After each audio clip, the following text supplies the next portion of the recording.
1998. Relembre os principais acontecimentos que marcaram a PUC Minas, o Brasil e o mundo. No estúdio, o historiador analisa os desdobramentos e a repercussão dos fatos que foram destaque no ano de surgimento da PUC TV. Hoje é dia 19 de fevereiro e está no ar o Espaço PUC. Você por dentro do que acontece na universidade.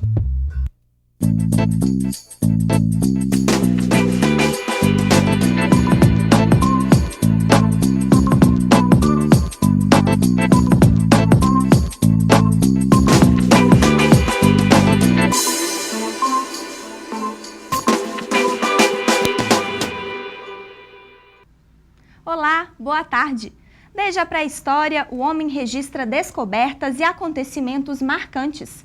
Seja por meio de desenhos, escrita, fotografia ou vídeo, o que importa é documentar. Na PUC Minas, os fatos relevantes que ajudam a contar a história da universidade estão reunidos no Centro de Memória e Pesquisa Histórica. A equipe do Espaço PUC foi ao local e conferiu verdadeiras relíquias. Veja só. Seja na vida pessoal, profissional, no dia a dia numa escola. A todo instante nos cercamos de história e memória. Imagine então uma universidade tradicional como a PUC Minas. Com mais de 60 anos de existência, é grandioso o memorial. E como no álbum de família, ela tem um acervo rico em fotografias e documentos que registram as riquezas da instituição. Tudo isso no lugar não só de lembrança, mas de estudos que resgatam a história. E para falar um pouco mais dessa riqueza institucional, eu converso com a diretora deste espaço, Heloísa Guaraci Machado. Conta pra gente como que surgiu a ideia de criar este centro. O Centro de Memória e o Centro de Pesquisa Histórica existem desde os anos 80. No final da década de 80 e 89, um grupo de professores criou o Centro de Pesquisa Histórica, que em 2000 se uniu ao Centro de Memória, que era um órgão da própria universidade que cuidava dessa documentação. E aí surgiu o Centro de Memória e de Pesquisa Histórica da PUC Minas. Qual a importância de uma universidade ter um acervo que resgata a história e a memória da instituição? É muito importante qualquer empresa, sobretudo a universidade, porque hoje a grande preocupação de todas as empresas, públicas e privadas, na guarda da sua história, da sua memória, da sua documentação. E os centros de memória são importantíssimos nesse sentido, porque eles são aqueles com capacidade de zelar, de tratar dessa documentação. Tanto que os nossos funcionários são todos historiadores, porque conhecem a importância do documento e a forma do seu tratamento. É um acervo realmente muito rico, com muitas fotografias e documentos. Alguns deles se destacam? Muitos se destacam e tem aqueles que a gente acha mais interessante, né? Mas o que eu acho que, nesse momento, marca muito o ano de 2013 são 70 anos do Instituto de Ciências Humanas, cuja origem é a antiga Faculdade de Santa Maria, né? E que, em 1949, foi incorporada à Universidade Católica. Para quem ainda não conhece e quer conhecer, funciona apenas para o público interno da universidade ou se estende para a população no geral? Por enquanto, o centro atende, sobretudo, o público interno, os estudantes, os professores e os órgãos da administração com seus documentos, né, com a guarda desses documentos mais antigos. Mas a nossa grande perspectiva é um dia poder ter um corpo de funcionários suficiente para poder atender também o público externo. Ok, muito obrigado. Ed Carlos Edésio para o Espaço PUC. E o ano que marcou o início das atividades da TV universitária também foi caracterizado por acontecimentos relevantes para a história da PUC Minas, do Brasil e do mundo. Na matéria a seguir, vamos voltar até o ano de 1998 e recordar alguns assuntos que foram destaque na imprensa nacional e internacional. Confira.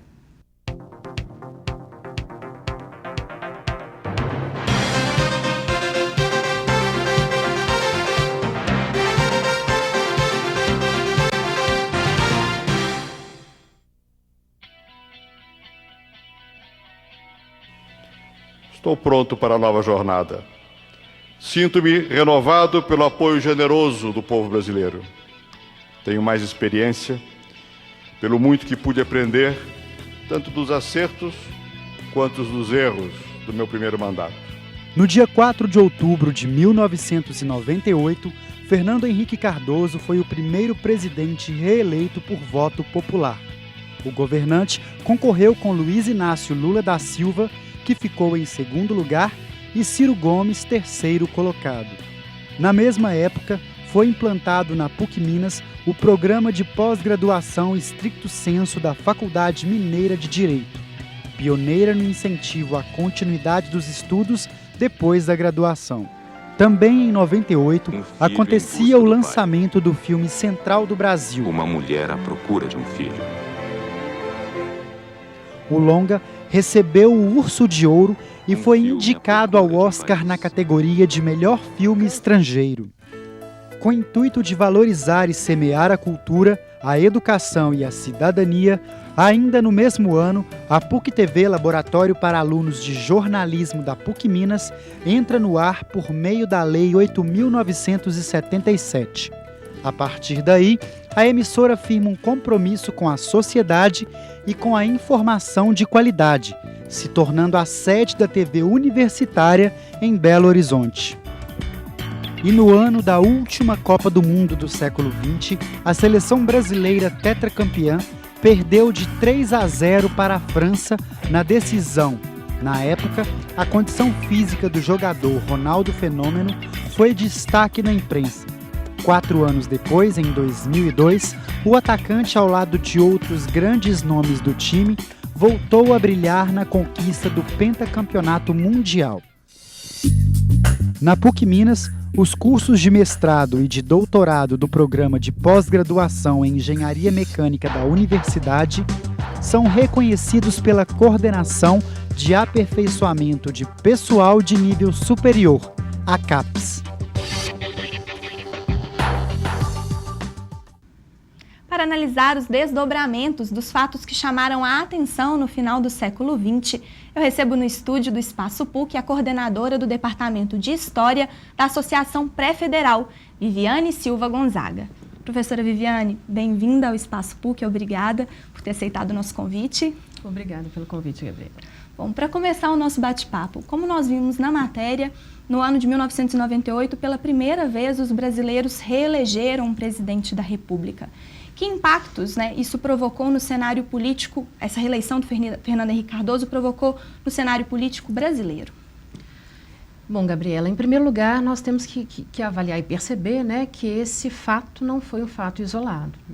Anteriormente, antes disso ter acontecido no Brasil, ter sido aprovada a emenda da reeleição, algo semelhante já havia ocorrido no Peru, em meio a críticas severas da população, com o presidente Fujimori, e depois do Brasil, de isso ter havido no Brasil, essa emenda ter ocorrido, fatos semelhantes também ocorreram na Bolívia, com Evo Morales, Venezuela, com Hugo Chávez, Rafael Correa. Mas no Brasil, o que isso representa? É claro que houve uma série de discussão em cima dessa aprovação, mas foi dada à sociedade brasileira a oportunidade de alcançar uma continuidade administrativa com essa possibilidade. O que isso representa?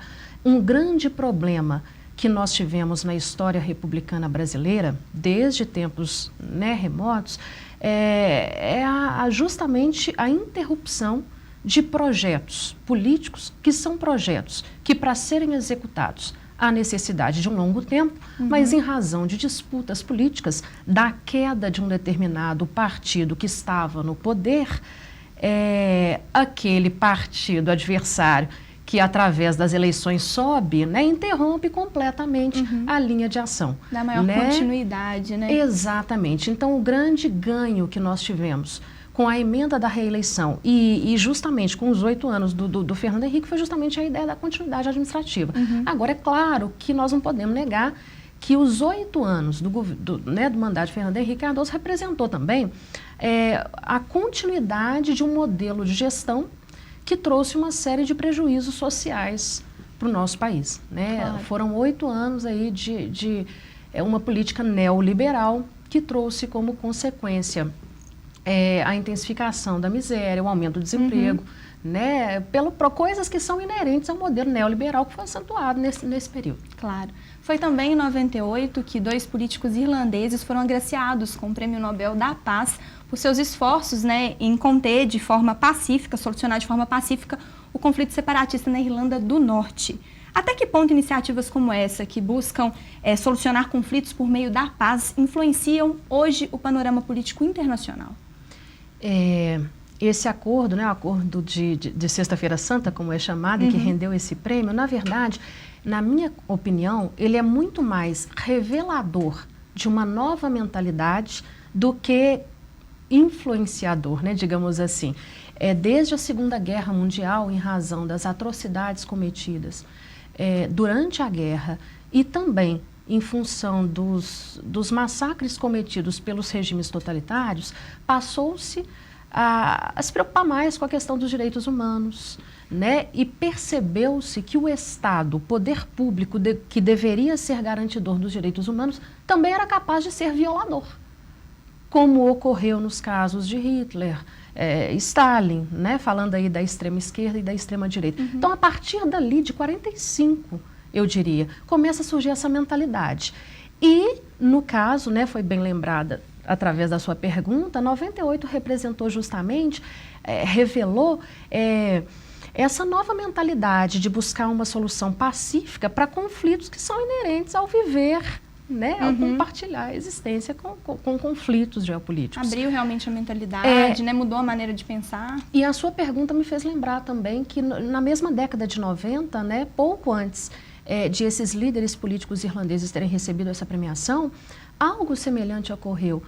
Receberam o Prêmio Nobel da Paz o Yasser Arafat e o Yitzhak Rabin, né, numa situação, digamos que, num contexto muito semelhante, né, pelo fato de terem assinado o Acordo de Oslo, que representava a busca por uma solução pacífica diante de um contexto de guerras intermináveis e que já tinham vitimado um número gigantesco de civis, né? Então, eu acho que esse prêmio é muito mais revelador de uma nova mentalidade, de que a população civil ela não pode estar à mercê do flagelo da guerra. Bom, para encerrar, que nosso tempo está acabando, o Google, o maior mecanismo de busca da atualidade, também foi fundado em 1998. E revolucionou, né, a forma como as pessoas buscam conhecimento, informação. Como que essa ferramenta influenciou e influencia na nossa maneira, na nossa percepção e entendimento da história? De fato, é uma revolução, é inegável, né? Agora, o que eu vejo é que o Google, de fato, ele representa uma revolução, Gabriela, no acesso à informação. Por exemplo, a informação histórica, sem dúvida. Hoje, o internauta ele é capaz de visitar um museu, né, sem sair do quarto. Isso é fantástico. Isso é fantástico, né? Ou então aquele apaixonado por Guimarães Rosa se digita no buscador, né, no Google, Guimarães Rosa, ele descobre, por mais que não soubesse, ele descobre que existe um museu virtual Guimarães Rosa e pode conhecer. Tem acesso às obras. Tem acesso, de fato, é uma revolução. Agora, o que me preocupa é o seguinte, o Google revolucionou o acesso à informação, não ao conhecimento. E muitas vezes nós olhamos para esse mecanismo de uma forma extremamente otimista. Informação é diferente de conhecimento, né? O acesso à informação, sem dúvida, foi revolucionado. Agora, conhecimento, o que revoluciona o acesso a ele é a escola, não um mecanismo de busca. Nisso nós ainda temos uma longa jornada pela frente. Uma longa jornada e que vai ser difícil, principalmente no nosso país. Professora Viviane, muito obrigada pela participação. De nada, eu é que agradeço o convite mais uma vez. Esta edição do Espaço PUC fica por aqui. No programa de amanhã, você vai conferir um bate-papo com pessoas que passaram pela PUC TV e contribuíram para o sucesso do Espaço PUC. Está imperdível. O nosso encontro é às 5h30 da tarde, ao vivo, aqui pela PUC TV. Eu, é claro, espero por você. Obrigada pela companhia e até lá!